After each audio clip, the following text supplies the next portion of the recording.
Hello, hello, hello. Long time no see. Let me know if the mic is good and if the audio is crispy. Just setting up, getting all the references that y'all dropped into my chat. Woo, woo, woo. I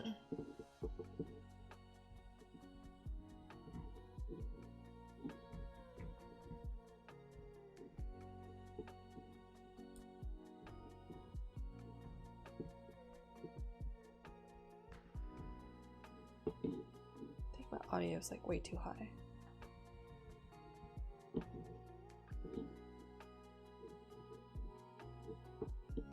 Testing, am I peaking? Okay, let's get started. I'm gonna get started with yours, Misu, since you are here. Greta's not here. I don't think Jesse's gonna show up, so those two will get their chance to shine later. And would you know it, my keyboard, my Bluetooth keyboard decided to die on me, so I have to type everything onto my laptop, and it's on a stand, so woo. Alright, let's see.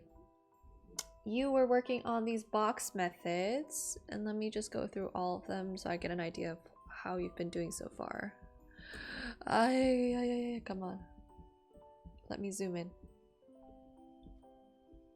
So your face.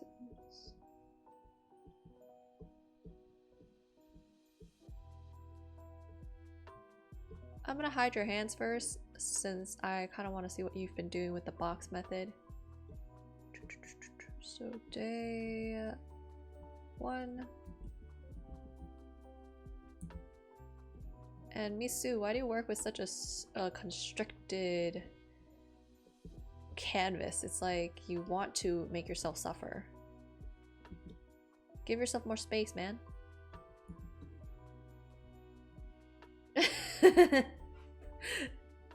It's like you're asking, oh my gosh, I want to fill every single space. 4K, bye bye. Okay, yes, and we're in hoodie season right now. So this is day 1. Let's see what day 2 looks like. Not bad. I think I do see a little bit more improvement in day 2. Look at like how uneven this part is. These corners don't really match. This one's a little bit more matchy, and I think that's in part due to you drawing the lines on the inside. Let's see. Number 3.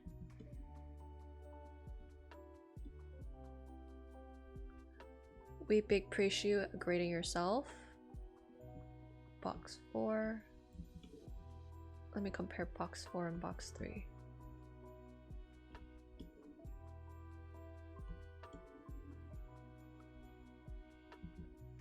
I will say for this particular box, you are running into rectangular prism territory, so just make sure you shrink that baby in. Let me see what you did for box 5. To vanishing points. Oh, bro. Vanishing points are the devil, so I don't blame you if you mess up on it. Box 5. Box 6. So definitely I do think you are getting a lot better with your vanishing points and like your proportions by day 6, and you definitely have a lot more confidence in day 7s. So I think the box things are working. Now, how to translate the box method into actually drawing faces, we're going to have to remember where you're going to have to think about where the middle line of the box is, and then translate that to where the midline of the face is. So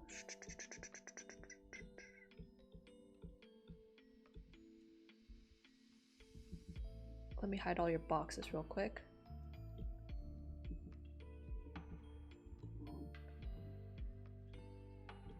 And nice and big, let's make it 4K 1080p. The box, I think, however, for this one is too small. So when you are thinking of the box for the head, the box is actually going to be about this much bigger, just slightly bigger, since it should line up with, you know, the side of the head, side of the face.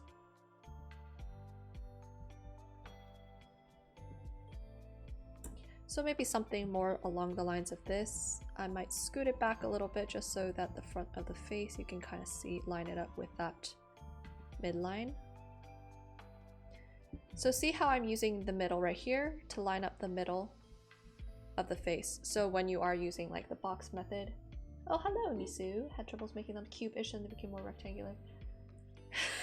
No, I'm not gonna be that mean to you, because honestly the whole idea of the box method is just to give you a general idea of how the head is in a 3D space. So as long as it's looking somewhat even, like I would say box 5 and after are pretty good enough in my opinion. You don't have to make it super like perfect. Just this box 4 right here, this one is just a little bit too ridiculous, because what you're basically telling me is that this length is longer compared to this. So when you look at it from top view, you're seeing this instead of a square. So of course this distance right here, you would probably bring it back more in order to match this. Oh, Jesse, you are here. I thought you weren't gonna show up because you had your friends and you were being social. Well, the whole gang is here, so this is gonna be pretty fun. Haven't seen you guys in a while. Hope you had a wonderful holiday. Anyway, let's go back to the box with the faces.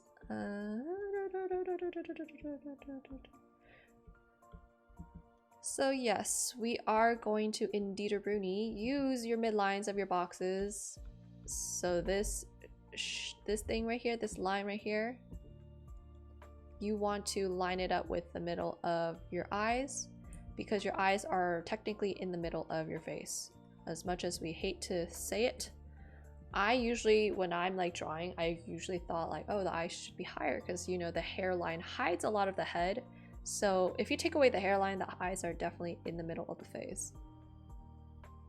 So if it helps when you are turning the face in 3D space, what the heck is this? Oh, okay, it's your guidelines. So if we are turning your head in 3D space, so let's say this is that same box shape, right? And as we wanted to turn it, or if you were doing your studies and you want to start turning, came last weekend. Jesse. Well, too bad, so sad. That means Misu is first up in the crit. I will do, I'll still do you last because you told me.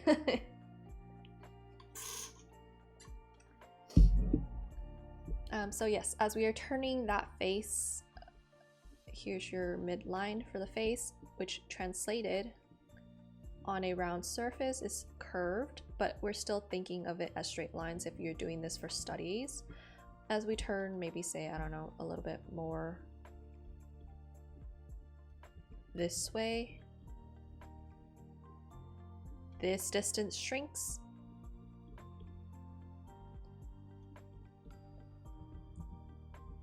And that also means we're turning.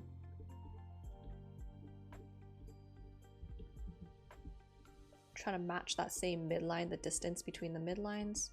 Find that middle, find that middle. And this middle is like where your ears would line up. Okay, so that's how I would suggest you to study the head turning in space using that box method that you talk about. I personally never learned, actually did it. I really should probably do it because it's a very good exercise for visualizing things in space. I'm just very stubborn and I don't have that much time, so I tell myself, okay, we're gonna wing it and use my loosey-goosey guidelines, which are pretty bad if I'm trying to do like super complex angles. So good on you, Misu, for trying to do something new. Let's see what else you did. The box, if we're looking at it from, say, I don't know, underneath, so these are your more complex angles. This may not feel very intuitive because as much as we love the box, it's going to only take you so far because the human face is not just based on the box. We have a lot of other shapes. So maybe your neck would be somewhere right here, right? I don't know. Put a cylinder to just give you an idea of where that head would sit. And you want to start with that weird egg shape, oval egg shape.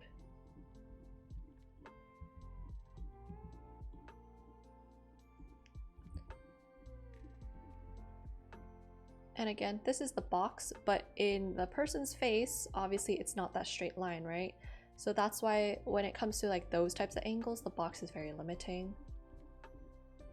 It's gonna wrap around the head, and then we get those secondary wraps, since we have a lot more planes going on than just that egg shape for the head.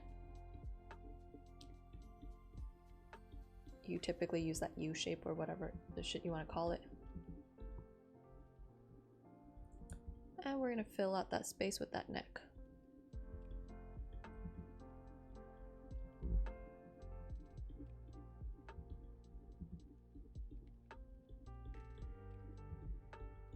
And just keep in mind the neck should connect to your head. I know in manga, they make it seem like the head isn't really connected to the neck just because it's stylization, but if you want it to look somewhat believable, we still need to do some kind of connection to the head.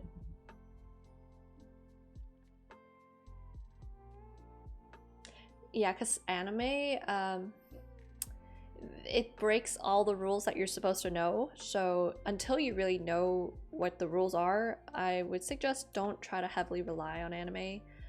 Even though it is supposed to be easier and a lot quicker for animators to draw those heads, because, you know, they're drawing, I don't know, 3,000 frames each week to do an episode. And so there's no freaking way they're going to be able to do a whole complex head in order to do all the little actions. They're just gonna have to simplify. They're gonna have to exaggerate. They're gonna simplify the face to this weird cat face. Eyes are gonna be super simple. Mouths, the nose a dot, right? The neck barely connected. That way they can really do all the things they need to do. Like say they want to turn the face, they can do it really quickly.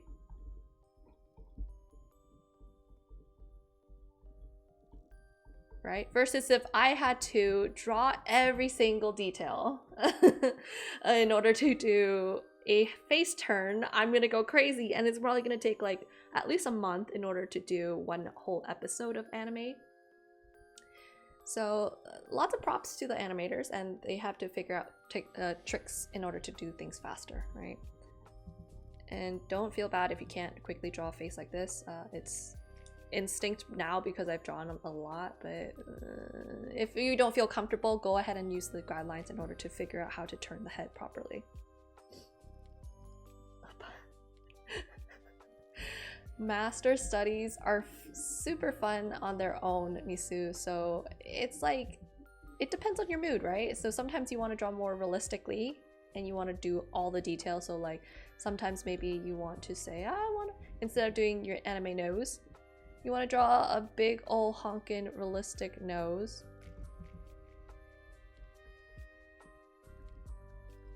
And you want to study how all the shadows and the crevices and the lighting works, right? So you'll go like, oh, I'm gonna go do a hardcore study real quick. Just really depends. Let me see what else you asked about this particular submission. I know you were talking about like Yonamai, the artist. They are very good. I love, what's his name? That one Korean artist teacher, his like Taco or something like that. Let me look it up real quick.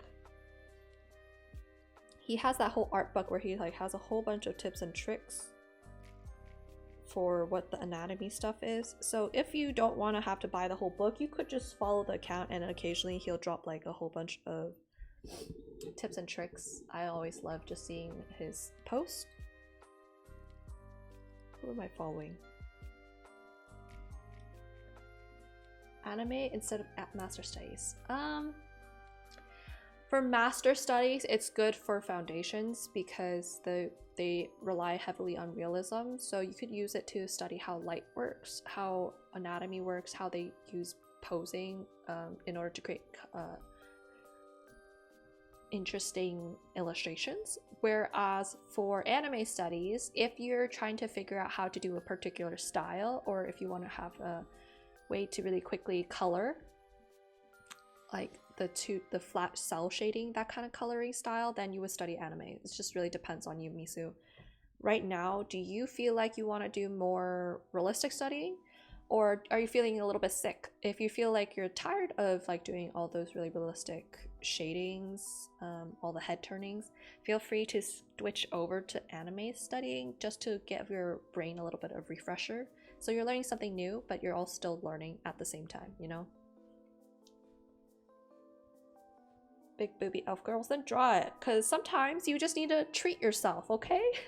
Drawing is supposed to be enjoyable, so if you're not enjoying it, then that means you're not doing it right. Where is my account?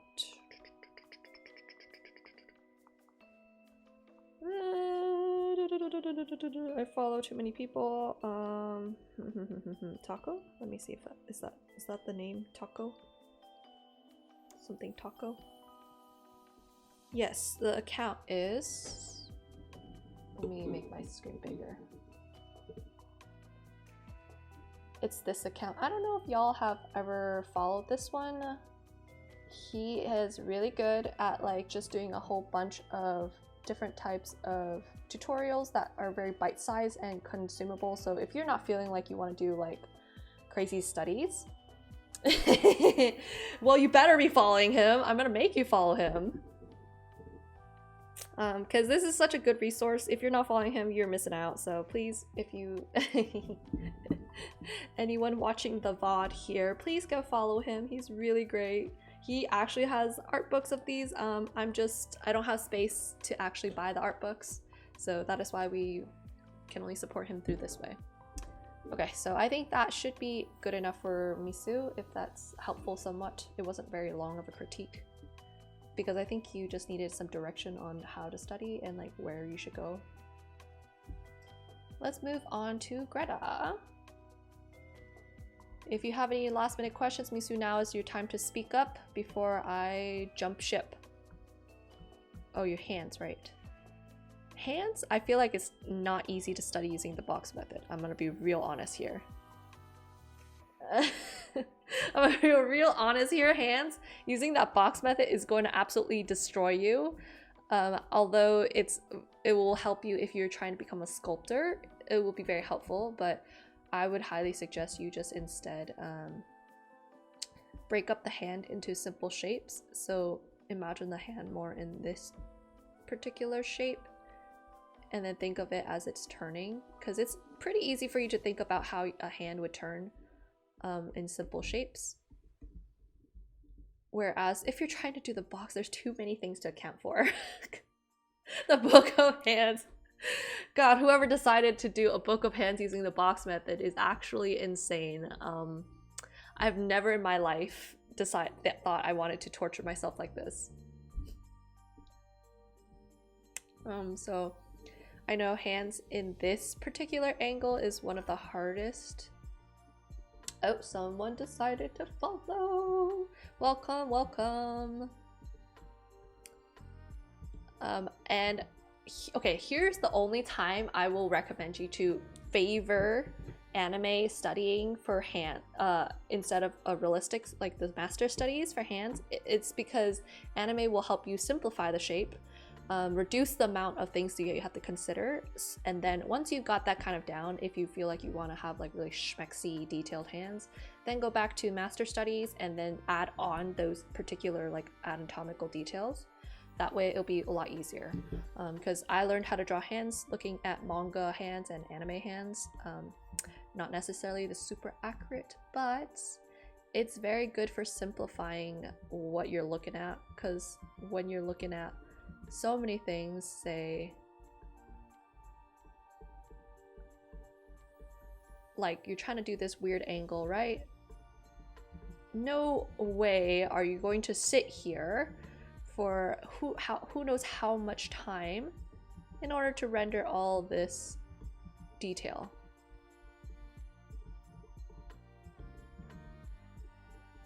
So this is all sausage hands, and the way anime and manga simplify the bending of the hands like this is they do the overlapping of the first joint as these weird like circle-y thingies. Oh, welcome, welcome, Silk Soy Milk Boy. What a name. The bang. Ooh, oh my god, the bang. This particular pose, this pose, so the way I learned it is I simplify. So here's all your 3 fingers, and then you decide how far you want to go. If we're pointing at us, I usually do this weird sausage thingy connected to the thumb. Especially if it's curved this much as that is hiding it, you ain't gonna see, you're gonna see knuckles on this side, right? So something like that. I don't know, it's like it's not super accurate, but it gives you the idea, right? That's why even with these weird poses, I do take a reference photo of my own hand, and I use that. Let's get rid of that weird line so it doesn't look so whack. I use my own hand, so we don't run into problems. Crazy expect. I think start simple. So if you want to draw big booby anime titty girls in different angles, start with half a body. Don't draw the whole body just yet, because you're just going to stress yourself out trying to do the whole body, and then by the time you finish one body, you're like so exhausted, you don't want to do anything else. Okay, so say if you really did want to draw big anime titties, start with a simple angle. So start with maybe just a slight top down, and if it really is too much work for you, get rid of the arms too if that really pleases you.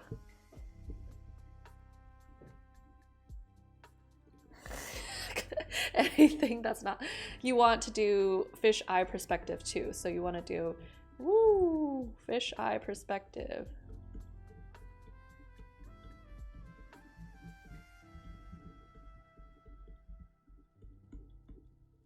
This is what Misu is looking for when he's drawing his big anime titty girls.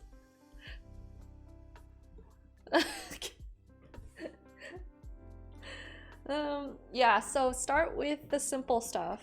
Don't kill yourself with stuff like this, especially as you're a beginner. I know you want to do like crazy poses, say like, oh, I don't know, they're sitting, I don't know, god, I'm like trying to come up with some random ass pose because Misu just really decided I want to go balls to the walls crazy. Okay, so maybe you wanted to do something like this where they're sitting back here and they're looking back at us, right? Like maybe some whack ass shit like this. Now this is indeed a tough ass angle. Start with the first half. I'm gonna hide this shit right here, okay? You can just do big blobs for the legs first. Don't worry about it being accurate. And we're gonna make sure that we place the breasts on the chest properly first before we do anything else. So if it's actually that big anime tatas, okay, water balloon style, and it's gonna lie flat on top of that chest.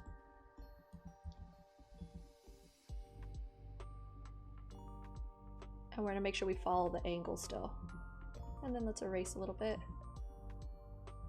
And to make your life easy, let's not do any clothing just yet.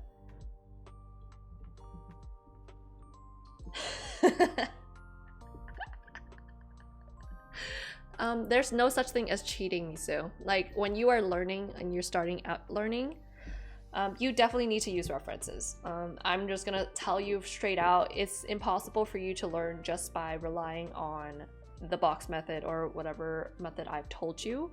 All those methods I tell you is just to give you a starting point for when you're looking at the actual pose.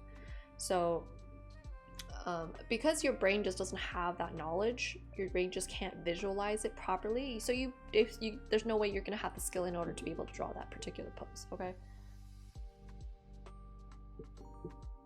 Yeah, so I'm just saying, to each their own. So there are gonna be some artists where they're like, I don't wanna I don't want to struggle to figure out the anatomy. I'm just going to create the model from Clip Studio or from Portrait Studio or whatever program they have, trace it, and then add my own character designs to it and call it a day. And that's perfectly fine if that's how they want to work. It just means that they're not going to actually learn to do the pose on their own. So if someone asks them to draw the pose from scratch, they're going to struggle a little bit. So for us, I'm not going to allow you to just call it a day, okay? But if you're like just using it as like a starting point, like you take a reference, you trace it, you do it once, then try it again, this time without tracing it, and see how you can build up that pose again. That's how you learn, and that's how you'll get better as an artist. I don't want to be mean to the people who just trace, because I'm sure they have a lot of things going on in their life, so that's why they trace. Maybe they actually know how to draw it and they just ran out of time that day. But I don't know. I don't want to start drama. But if you ask me, that's lazy.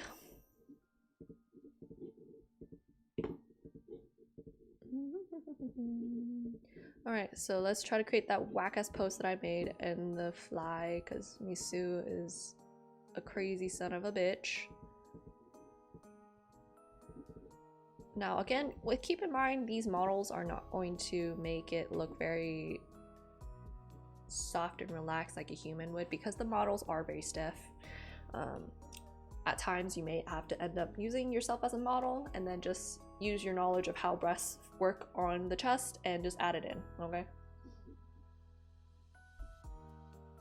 More force. You are absolutely right. You know, whatever floats their boat. If that is how they've decided to continue their artistic journey, good for them. But as you are my disciples, I will not allow you to do that to yourself.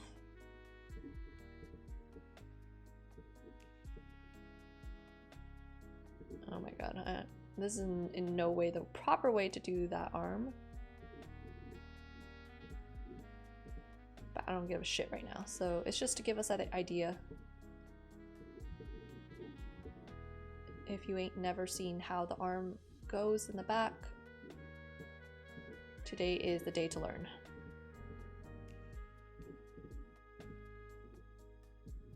Jeez. Oh my god. My good lord, okay. Oh shit, oh my god. This is what you're making me do, Misu. It has become a day for me to use Portrait Studio again.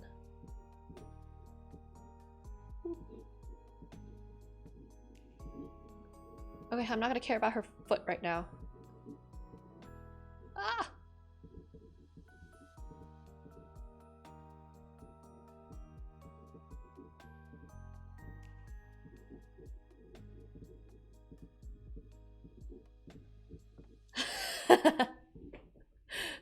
I'm still editing the video, the tutorial. I'm sorry. I have so much. I recently got a couple of commission requests, and I've tried to balance them, and so I feel bad.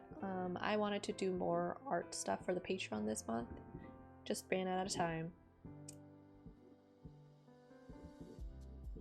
Boop. Resource is this from? Oh, spicy. If you don't know, this is called Portrait Studio. Big old Portrait Studio right here. Oh, my bad. Mobby. Look, Portrait Studio. And it is created by an artist named Istabrak. My teacher, my Lord and Savior. I learned everything I know from her. But this is a pretty good program. I think it's on sale or not. She puts it on sale for like about $50 pretty often. So if you are interested in getting a reference creator kind of like this, you could consider getting it from her. If not, there are plenty of free resources out there where you can create the pose also. It's just you can't fine-tune it to how you want it.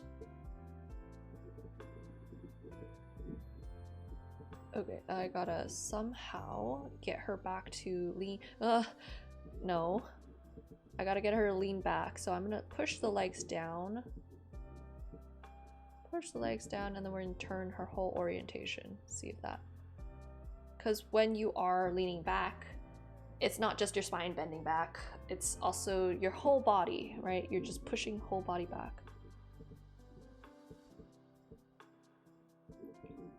Alright, let's throw her head back just a little bit. Where's that neck?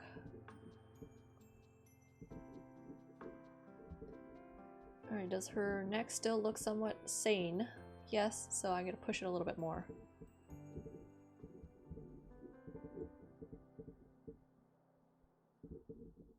So maybe this is that pose that you wanted, okay? Insane, absolutely insane. Let me hide the joints. But it's a good starting point. You're not necessarily going to be copying this exactly because there's some things here that I kind of really faked it. The shoulders should be pushed up a little bit more. Let me destroy this bitch. I don't want that stage. Now chase over it. You are absolutely insane. We're trying to teach you how to learn to draw today, Jesse. How could you promote such blasphemy, such treachery? Yes, there is a learning curve to this program because there's a lot of non-intuitive buttons and clickies and mouse thingies that you wouldn't think of, but if you get a hang of it, it becomes very useful, so all up to you. Shoop. Let's push her shoulder up because I'm... oh my god. This is not even the right angle. Whatever. I give up art. Whatever. Something like that. Shoulder. It's not even connected to her at this point.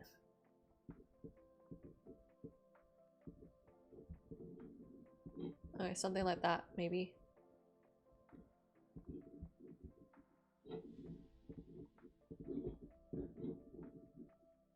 Click. I will save it just for you. Save as new. Horrendous. Because I can't run Portrait Studio and Photoshop at the same time. Let's see, desktop. Okay, let me hide things for a quick second so I can look on my desktop.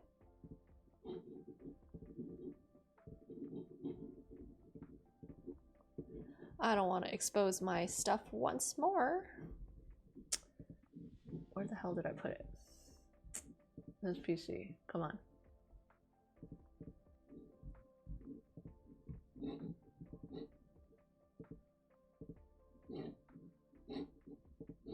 You can see I'm totally professional here. Okay, found it. Let me fix that screen and then go back. No more me.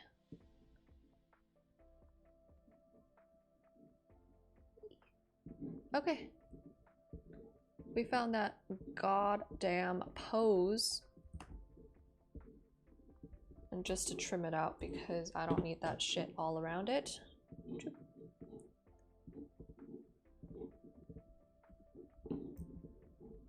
Oops.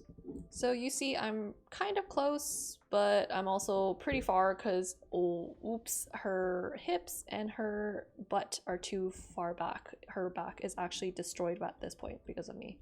So I'm just gonna push this forward. Doop. Push, push, push. And make it just a little bit more realistic. So these are ways that I would be using that reference image to do and not tracing, because for sure I could totally trace it, right? I could just trace it and call it a day. And that would definitely, if I'm doing like a webcomic like Greta told me, then yes, I would definitely use this as a way to trace, to get the image done faster, because there's just more stuff than just the pose. I'm trying to draw, say, a dress onto it, or I'm trying to add hair to it. So that stuff is definitely going to take more priority than trying to get the pose down if it's like a really fast kind of thing. But if you are trying to just draw it for yourself, like you're studying the pose, then please, please, please, please take the time to study how to do it. So her back is right here, and her head needs to be bigger. And you can totally skip the face for now. Only go back to the face once you really feel like you have the patience and the time to do it.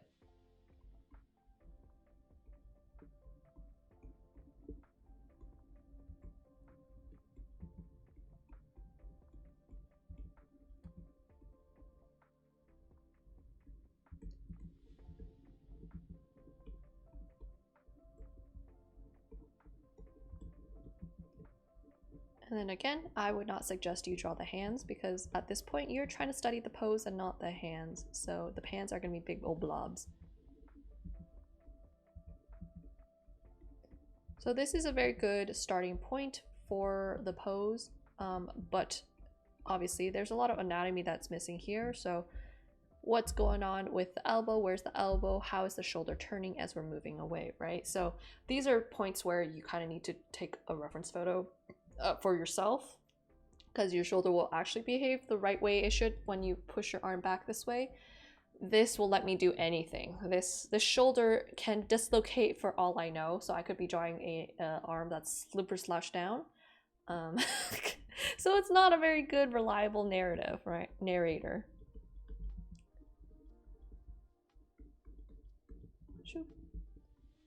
But it does give you a starting point, so something like that. Not super accurate, but you don't feel the intimidation as much because you have something to start with, and then you can sort of refine the pose as you move on.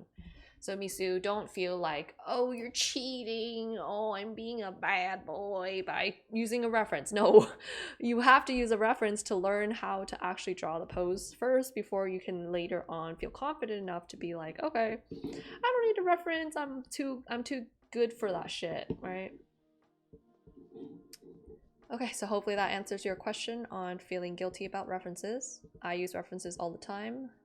Don't feel guilty about it. If you're like those AI artists who take a generated post, like you inputted it some keywords, you got an illustration, and you do that stupid shit where you just put stuff down and then you erase it away, that's when I will really judge you and really say, okay, well, think twice, please. Okay, let's go to Greta. And thank goodness it's black and white for now, so we'll talk about color in a little bit after. But let's talk about the angle. So your reference images that you've shown me, it seems like there's a lot more top-down kind of thing going, so they get that cool angle because they want to create that illusion that things are kind of receding to the back and it's nice and vast and empty. So for this background right here, I would suggest we pop that angle just a little bit longer, make that vanishing point somewhere farther back.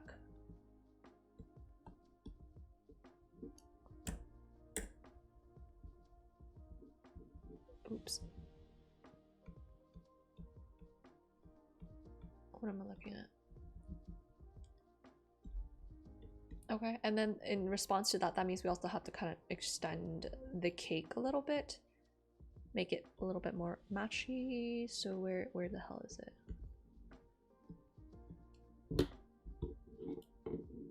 You don't have to do too much of this, it's just a little bit more showcasing the top of that cake a little bit.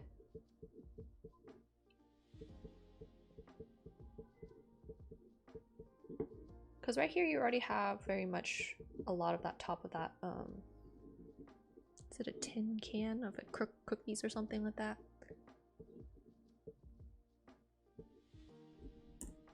Okay, extended that cake a little bit, and then we're just going to open up, make sure we can see the top of that 3 a little bit more. And as a result, everything gets shifted down also, so shoop.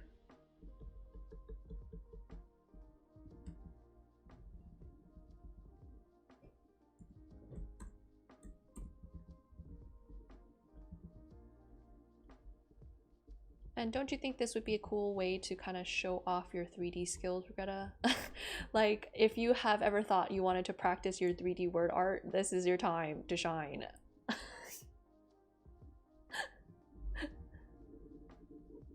So technically, from this perspective, I push that vanishing point back this way.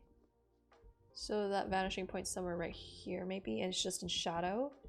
And we're just gonna make everything further back.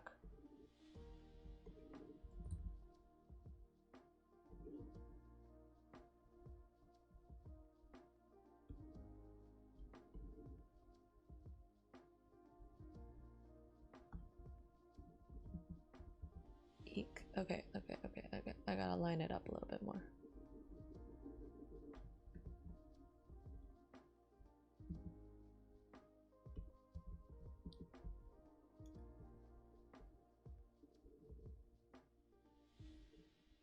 And I think it's a good idea for you to really keep all the details for the cake down here a little bit simpler, so you don't go crazy trying to match the angle. And then you can just go crazy with, you can go crazy, like add a little spoon right here just so it kind of makes a little bit more personality to the cake and the whole image. Let's see what else we can do. Is this like a piece of cloth or something like that, Greta?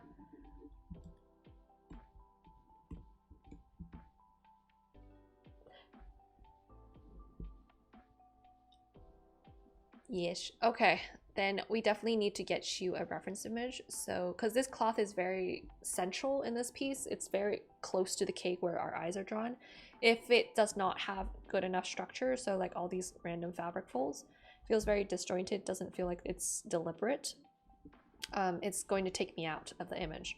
So let's find ourselves some good fabric folds. I know there was a whole controversy about people using Pinterest, but I think I'm just too lazy to find something else to substitute it. So when you are using Pinterest, just keep in mind that not everything is real, okay? Fabric, still life. Let's see. Oh, garbage. Fabric, still life. So maybe we could steal this baby here. Copy. This is from Russia. Thank you, Russians. Am I gonna get banned by Trump? Why did you save and copy? Where the heck? Paste. There.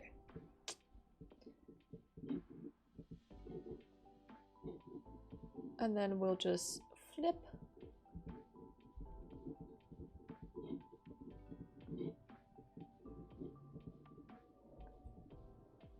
Flip.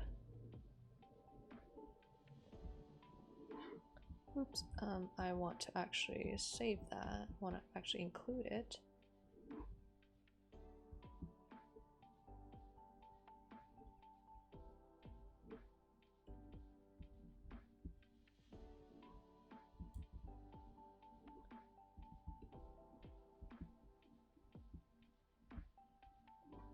Okay, let's cut.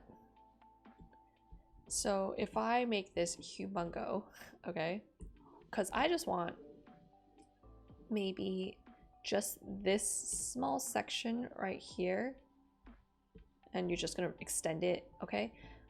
Don't you see how like now the cake can feel a little bit more structured, a little bit more focused? Okay, I know it's hard to see because there's a whole ass cake in there, but let me see if I can hide this a little bit. Cut out the cake part.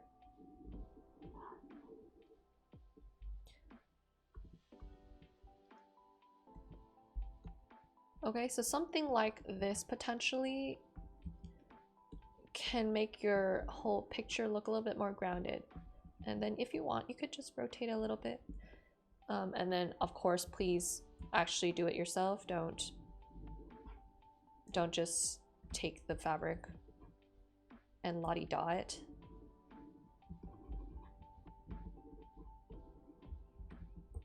Okay, maybe something like that.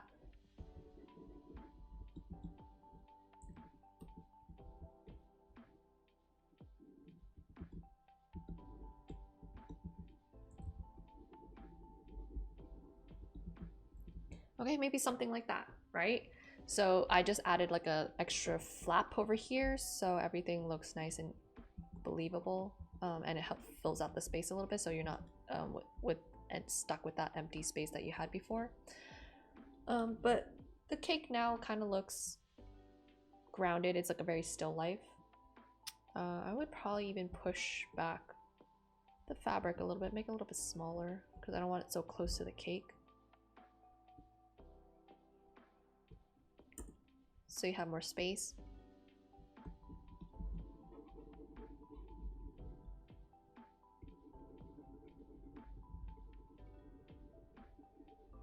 Then my next question is, where is our lighting coming from? If we have the shadow over here, it makes it think that the lighting's coming from here, but I see all the reference images. It's usually like from one side. So maybe let's go for a, I don't know. Maybe we'll go for,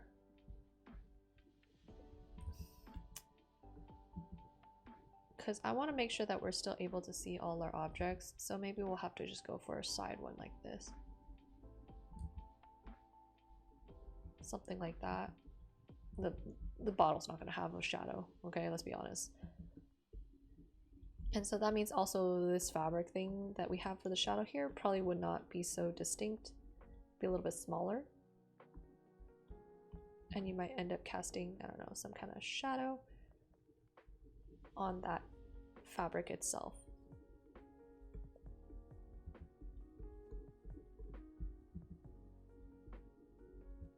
Depends on how big it is. I don't know how big you want your shadows. Probably don't do too big because it's gonna look very, very dominant. And then we could put some shadows over here. Pushing this cup back a little bit. Push this this napkin here is also going to have cast shadow. I know you don't think a napkin is very significant in the grand scheme of images. Yeah, so like probably just about maybe this big for the shadow, for the cake and everything.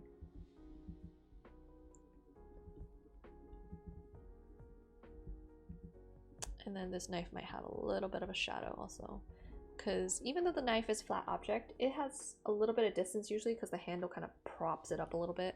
So you'll be able to see just a tiny little bit of shadow. And then this thing definitely will cast an itsy bitsy shadow. So something like that probably. If you really, really, really want to see just a little bit more stuff going on, I would probably push the composition down, add some more stuff down here in order to get that really nice cohesive 2/3 composition that I'm typically preaching to you guys. Because before,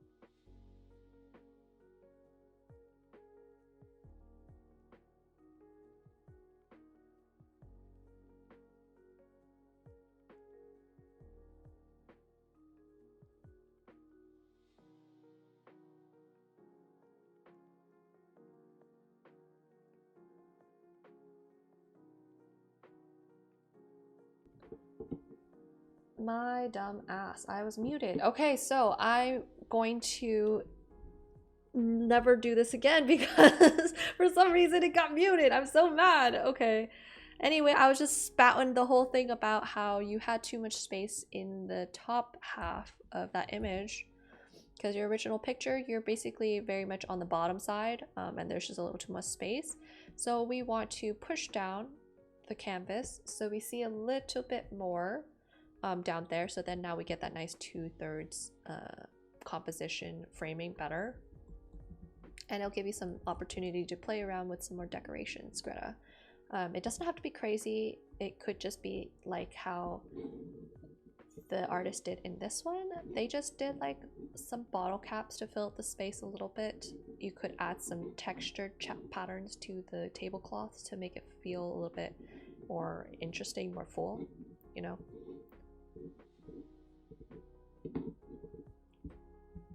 So let me just help you extend the baby.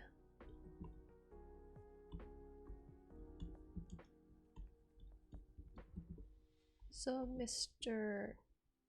Box cans of whatever it is.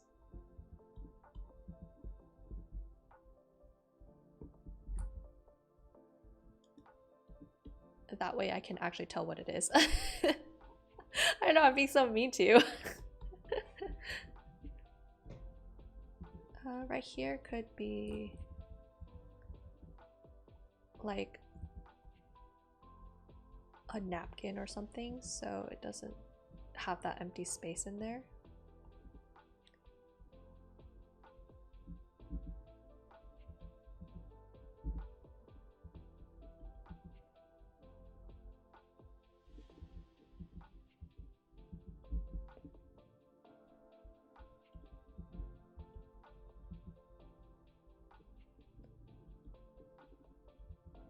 And if you want to make things feel even more interesting, we could add just a couple of table folds in the back here so that the table doesn't feel too straight. And you get a little bit more interesting things going on inside the actual table itself, you know? And for these, I'm just using triangles and weird shapes in order to create these fabric folds, Greta. Right? It's just so slight, but now when I expand it, you feel the depth of the whole table now. Because you had it so close, you don't see enough of the table that it really relies on the perspective of the cake. And if you don't have enough things on the cake itself, it's very hard to see the perspective, right? So that's why I just wanted to add just a little bit of things here and there. Then you could add like the little shadow over here for the fabric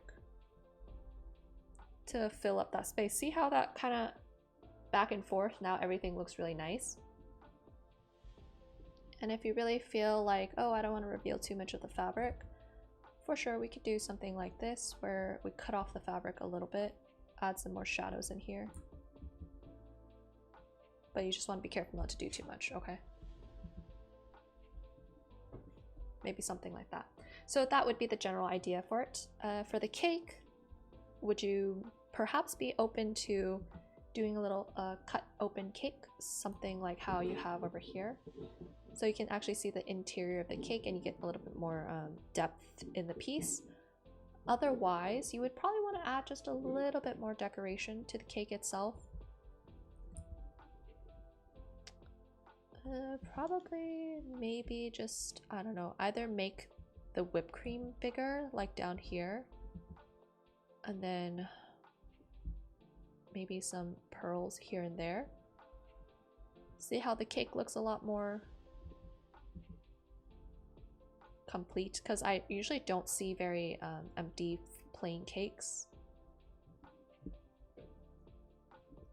So if you do cut it, let me just duplicate this so I don't ruin your whole thing.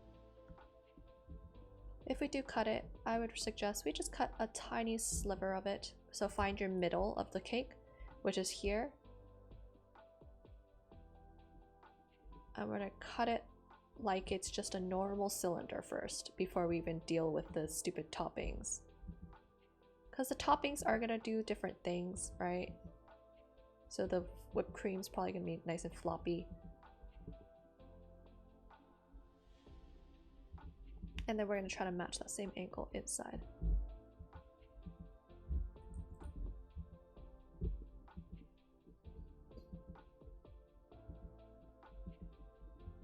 I'm also trying to fix your ellipses a little bit. I want to reveal a little bit more of that elliptical shape in order for the cake to look like it's being pushed back. And then you could do like different layers. You could do a darker layer in here. Right, that way your cake looks interesting. Okay, so something like that, Greta. See how the cake now looks more interesting, more contrasty. If you don't even like the polka dots, we could go for simpler shapes. You could go some stars. I don't know. Some weird shit. Okay, so that's the whole idea for your cake. For the colors, let's do more muted colors because I know you do like your blues and purples, so we could still do the blues and purples. Just maybe probably some, oh my god. Oh my god. So maybe some color family in here with the pinks. Keep the cake the brightest object.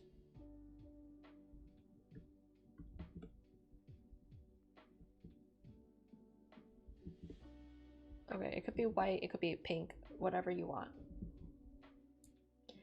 Something like that, and then just play around with a whole bunch of pinks, which when I release the tutorial this month, you will think about in your own special way. Okay, so I won't go too much in the color because that's for the tutorial this month. I did so many color palettes for you. Let's move on to Jessie to finish things off. Jessie. So for your cyberpunk kind of vibe, we want to work on the composition and the posing first before we even touch the colors. So there's nothing wrong with having it like this, but I think then we'd have to think about what is going on in the background. So you gave me a couple of images, which are all alleyways. I feel like for cyberpunk, you have to really be able to showcase the really tall buildings, really neon-y lights.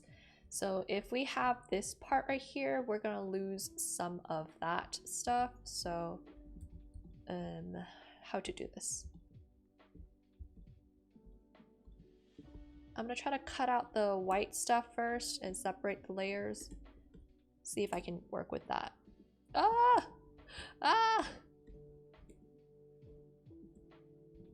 Okay, that's not perfect, but we'll have to work with it. Yes, it's you, Jessie.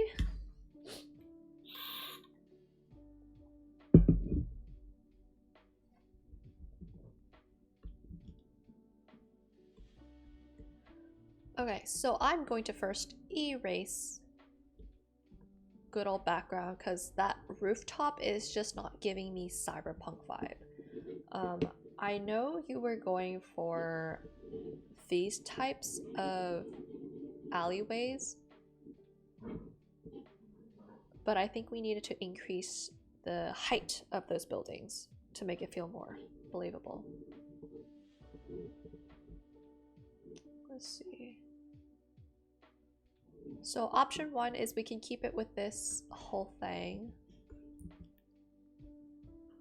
Oh, by the way, I have a new cat in the house now, so this week has been interesting to adjust to the new cat.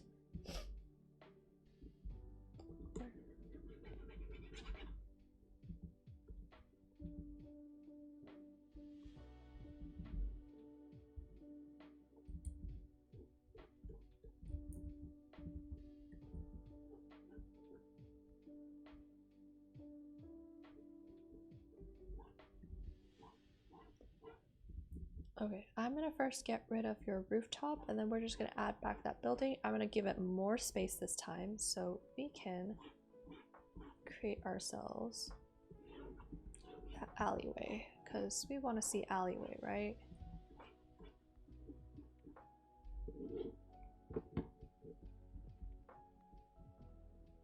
And in order to create alleyway, what you're gonna imagine is that everything goes towards that vanishing point.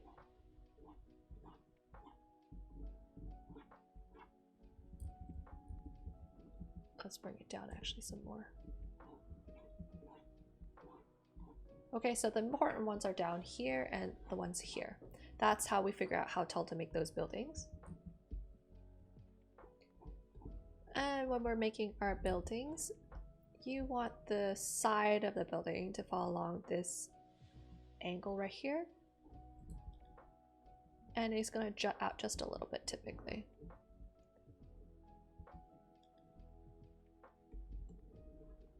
I would suggest like a good exercise.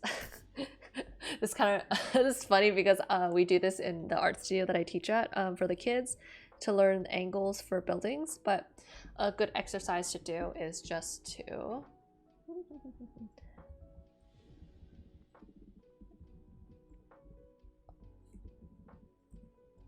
okay.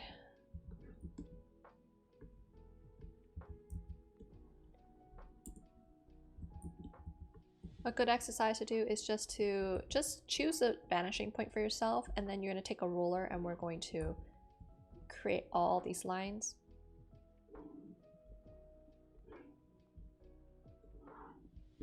And then from here we're going to draw buildings. So you get to choose how fat your buildings are, and it's just going to line up on here.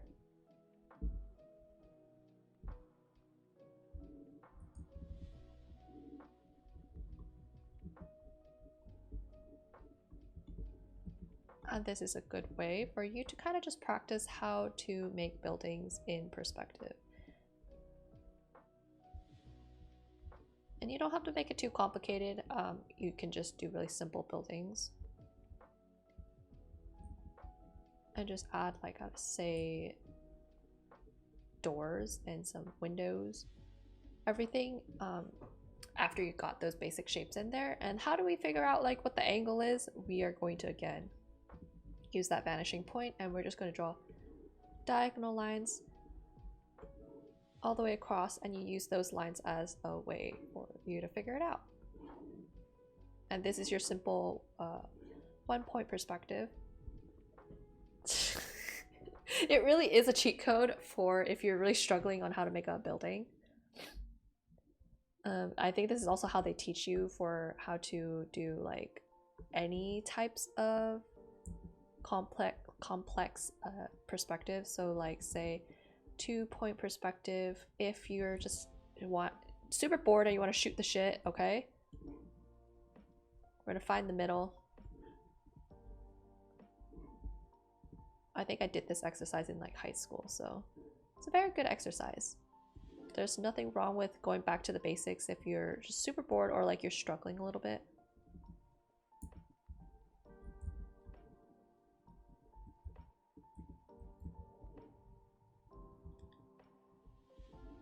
So this is going to be the corner of your building, okay? Oops.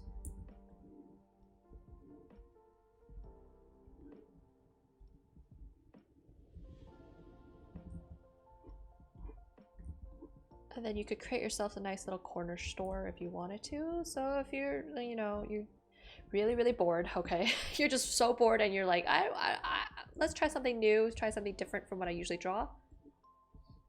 Consider drawing some of these types of buildings just to practice how you draw convenience stores or like different types of buildings in different angles.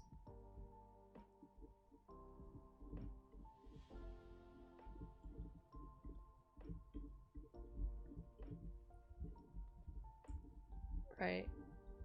Super simple, not too crazy. Different types of angles. I think one other type of building that you could use to do this one that's somewhat fun for me at least. I'm gonna turn this paper.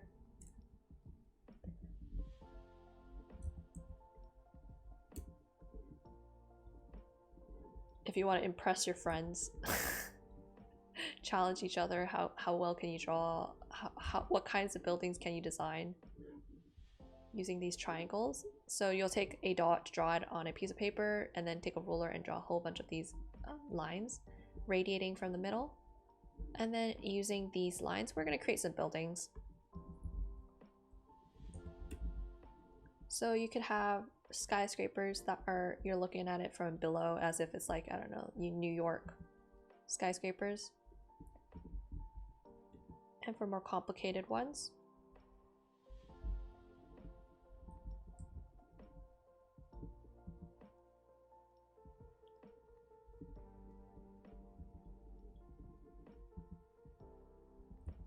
right? This is a super fun exercise where you just need to turn off your brain, but you still want to get in some drawing practice. This is a really great way to just, you know, also create something that looks really cool at the end. So I created a little skyscraper right here, right? And then you can take a marker, trace it, I don't know, add some windows, black and white to make your life easy. Don't go too freaking crazy.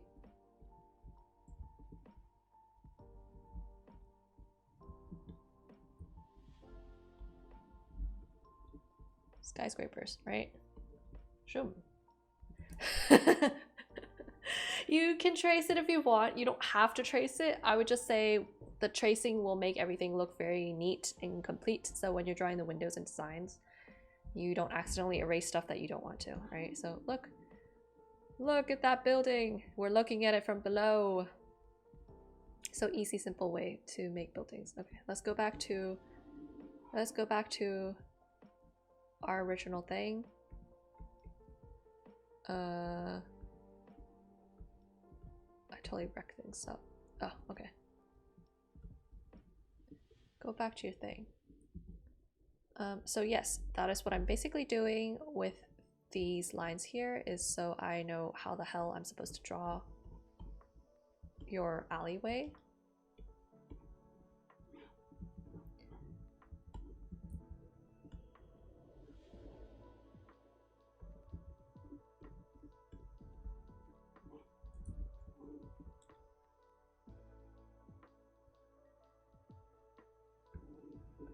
And sometimes, of course, your buildings might be super, super tall, so tall that you can't see the tops of it. And so you can't see that kind of falling into the vanishing point.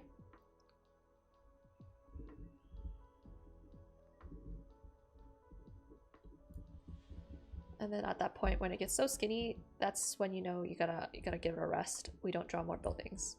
It's just too small. And then you could finish off with whatever the hell's at the end. So with these types of Japanese, or the ones that you showed me in those images, we need really tall buildings. So nothing should like show up in the sky except for this tiny sliver.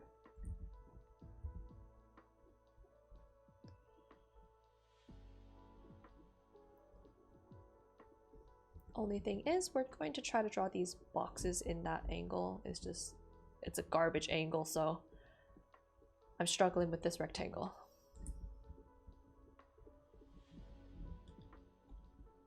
You know, actually, it might be to the point where you don't see this side, because it's so far out.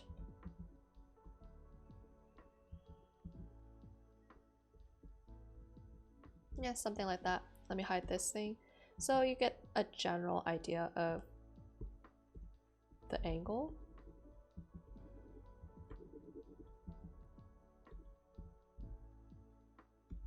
It's not perfect.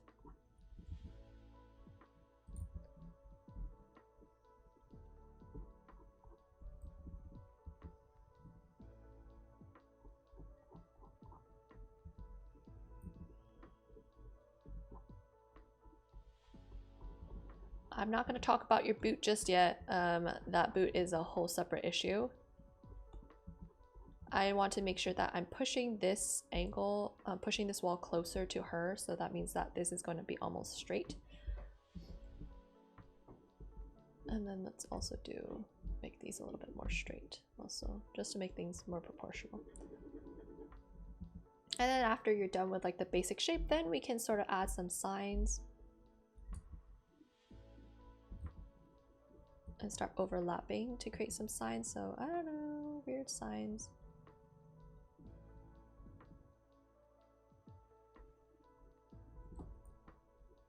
And create weird posters.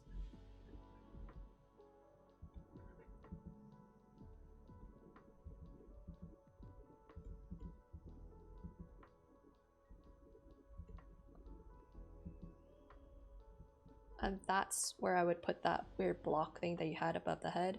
See how much higher it needs to go, and you can't push it too far out or you lose the angle. So maybe I'll put like a mountain, I don't know, or you could put more city stuff.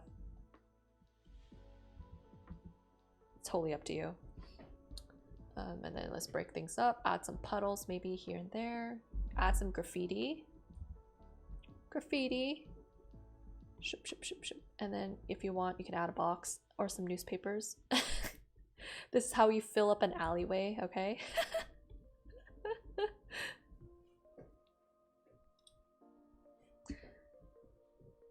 And then you would bring her into focus by making everything over here.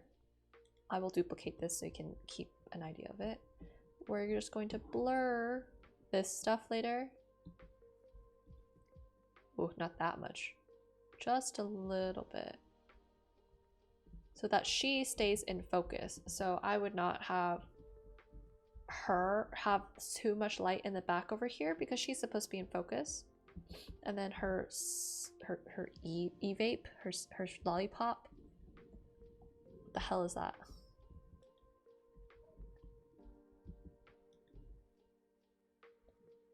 Yeah, you can make it a comic.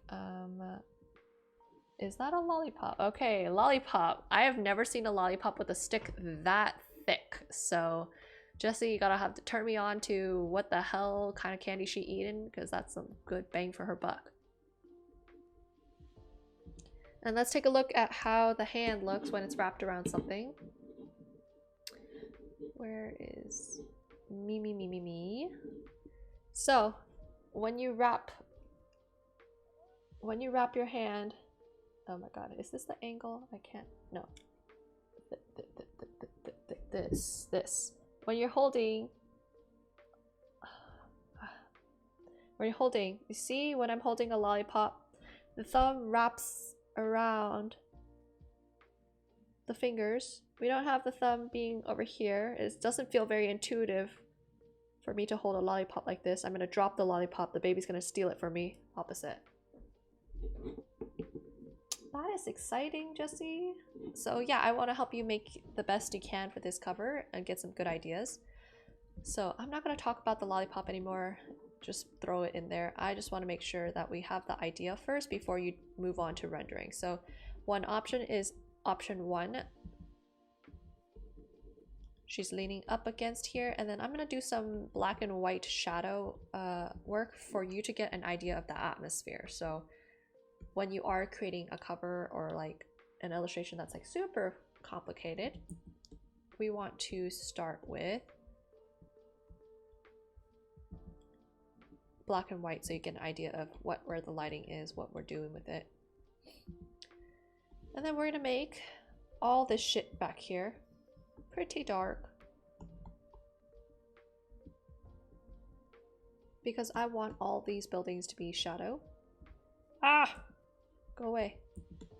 Okay, so those are gonna be shadow, right? And then I'm gonna extend that shadow over this way. Okay.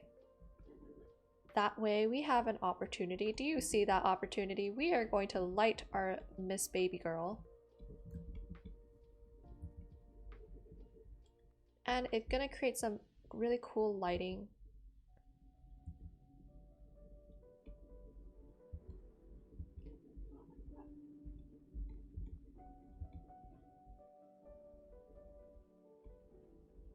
You could do it that much, or we could shrink down that shadow. Don't make it so big.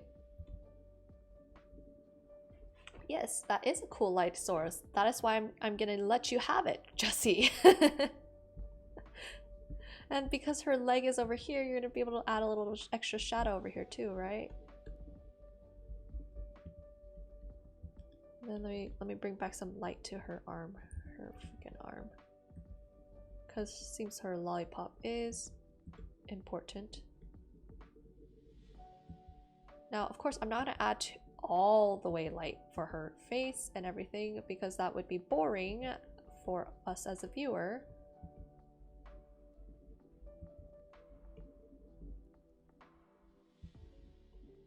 So maybe I will just do a teensy bit. So half of her face is in that light and maybe her lollipop's in that light. Oh, bye bye, Misu. Have fun with Chazu. Give him lots of loves and kisses from us. Okay, and then you could add back some of those light sources. So those signs that you showed me.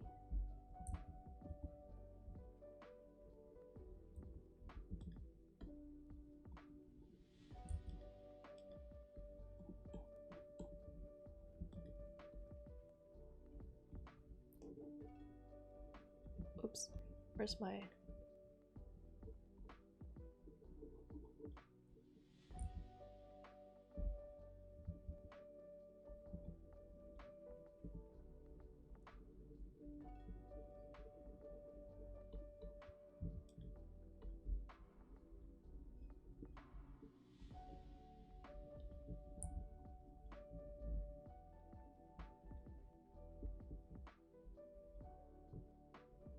And that way you can kind of light back some of those areas in the puddle. Oh my gosh, where? Some of those puddles.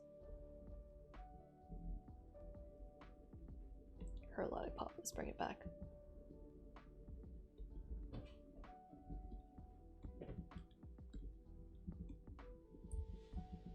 Am I the wrong layer? No. I was so worried I like messed you up.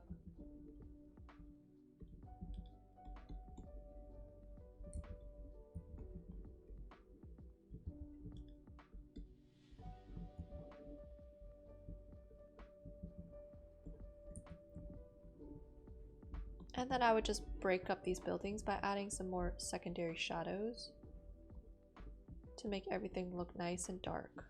Okay, so we don't have too many crazy lights anywhere.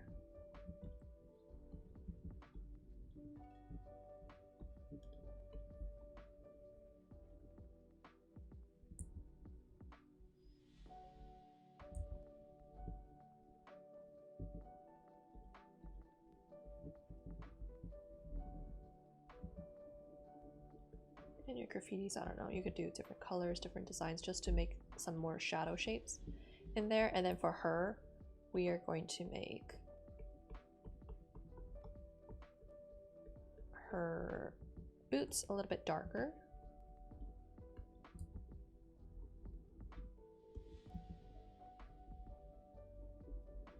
So it's good character design. What was her design again? Oh, her pants are pretty dark too. Okay.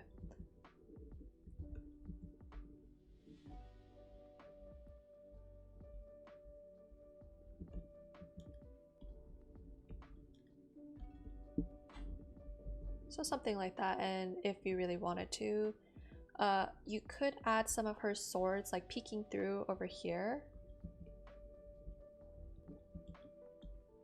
Okay, it's not gonna be this bright, but I'm just trying it really quick. Okay, so then you still have a chance to bring back some of the character design that the person asked you. Have the earrings right here be a source of light. Oh my freaking god. Okay. Source of light, so it brings back some attention back to her face. This is option 1. Option 2, we could go for more of... Let's see what other stuff that you had for me. You could definitely go for more of that on the bridge over the city, looking over the city. If you want to keep it simple, you don't want something too crazy, we could just have her on the bridge right here. This is that bridge. And she could be right here. Oh my god, she's gotta be bigger. Not bad. I'm not gonna draw her details, okay? With her little lollipop.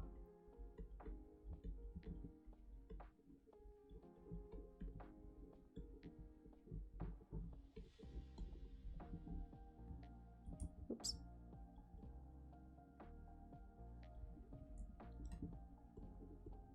And then you can do some of those city lights that you so have in those reference images, okay? Play around with like the different size signs. The cities, don't worry about like doing the tops of them because the cities are so far away, you are not going to be able to see the tops of them. Only thing you'll be able to see is those signs. Okay, these are all signs, just pretend.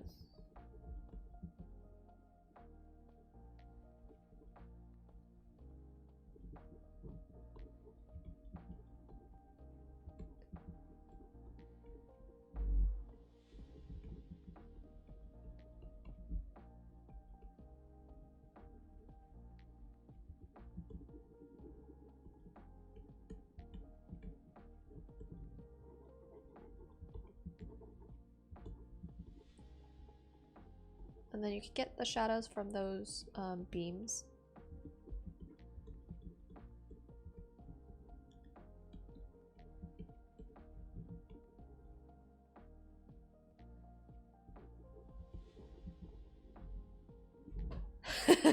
You had to think, oh, I only have swords on the hands. No, swords can be sheathed away, Jessie, okay?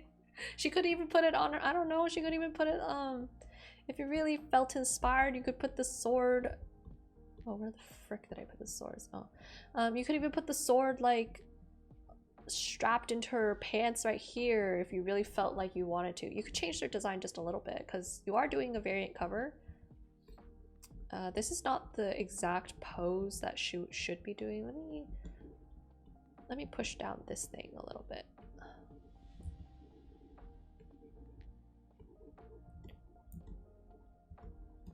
Just to keep it simple, we're gonna do a nice straight bridge pull.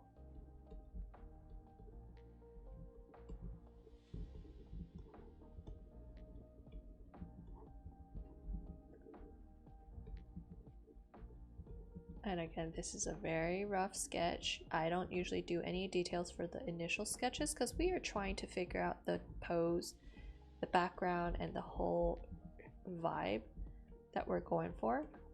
If you start doing details at this point, you are just going to screw yourself, because then you spent all this time for a pose and a background that you don't even like at the end.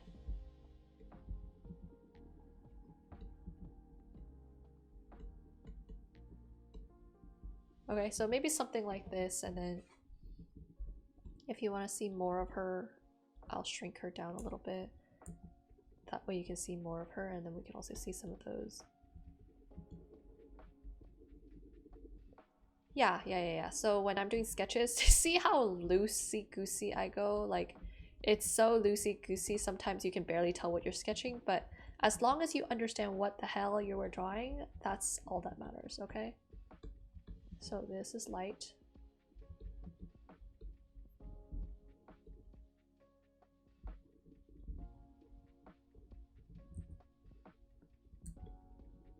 And then these are all people shadows down here.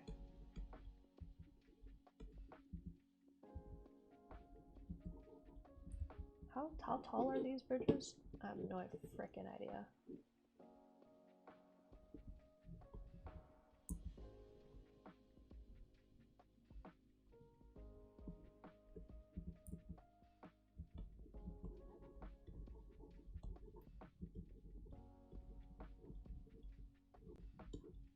Okay, so maybe there's some bars over here and then some more lights and stuff. So you can play around with that. So that's the second option I would give you if you really wanted to do that bridge. I know you wanted the where she's looking off to the side. If you are committed to that idea, we just need to make sure that we have that diagonal for the bridge.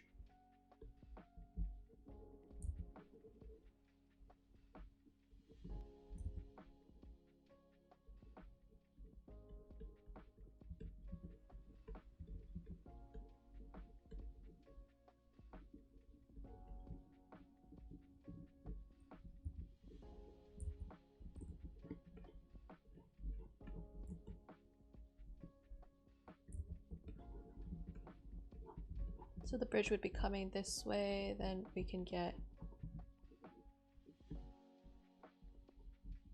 something like that.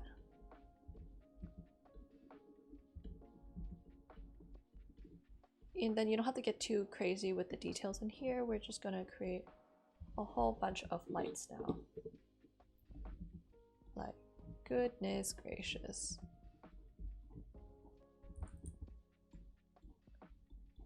All your city buildings, okay, the ones that we saw. And you don't have to, you shouldn't copy the reference exactly, so you should take a look at how different cities are designed. And then just play around with it, mix and match some stuff.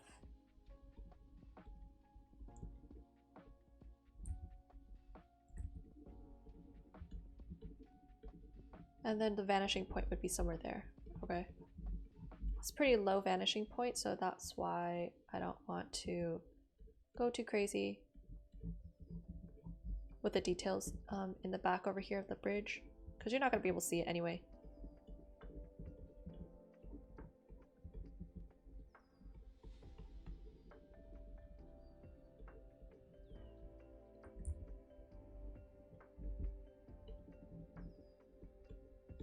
Instead, you would like, I don't know, if you really wanted to, you could make this a street market with food and stuff.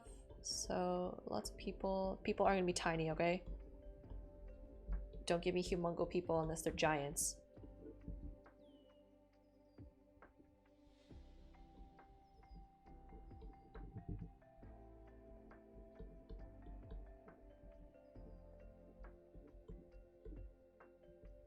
Okay, so something like that, that would be option 3. CSP assets, yes, you could totally do that. It all just comes down to you finding the pose and the lighting that you want first. This one, please make sure that for her, she's gonna be somewhat backlit. She's gonna be somewhat backlit, whereas everything else would be a little bit brighter. Okay, so that way she gives you opportunity to play with some lights in the buildings. Just don't make everything super bright. Just be careful, okay? See how I'm controlling? I don't use everything super bright in the background. You want some areas still a little bit dark, okay? Yes, so hopefully that gives you some direction, and it'll be fun for you to kind of work through. And that's it for today's crit stream. It's been so long. I missed you all. I have been busy at work with my own personal art and with life and stuff, so hopefully next month will be more productive. But we'll see. The year hasn't started out really great with everything that's been going on in the US. Misu is probably giggling over there in Japan. Watching us kind of with our situation. But it's a great start to our year, okay? I will be saving all these as PSDs, and then I'll send it to you guys in the chat later this evening, and then I will be working on finishing up editing that tutorial, and hopefully we will also release that tonight to make it till the end, make it to the last day of the month. Okay, have a great evening, day, whatever time zone it is for you guys, and then I'll see you next month. All right, bye bye.